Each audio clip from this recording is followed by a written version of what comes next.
One of Nabi's top targets for the upcoming transfer window wants to come to Kaizer Chiefs, and this is according to a very, very reliable source, the best African football journalist, Mickey Jr. He reported yesterday that Nasreddine Nabi and Faisal Salum were on a call for over 10 minutes, and as mentioned before, the two have a father and son relationship. But Faisal Salum can only come to Kaizer Chiefs under one condition, and that is if Nasreddine Nabi stays as the Kaizer Chiefs head coach, as there are still question marks as to whether Nasreddine Nabi will still be the Kaizer Chiefs head coach next season.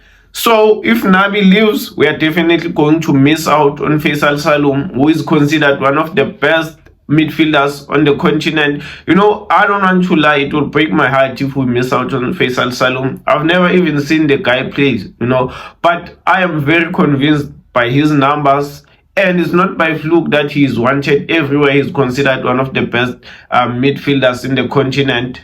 And Azam are not willing to listen to offers for less than 9 million rands. They are now coming back to their senses. I've mentioned it before that they will eventually reduce their asking price, because it was insane for someone who will be left with only 1 year on his contract, and he has made it clear that he wants to leave. He's not going to sign a new contract. He wants a new challenge.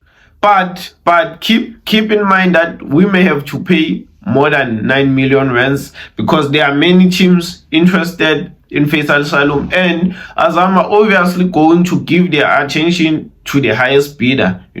As much as Faisal Salum wants to come to Kaizer Chiefs, he is still contracted to Azam FC. But again, all of this depends on whether Nabi stays as the Kaizer Chiefs head coach.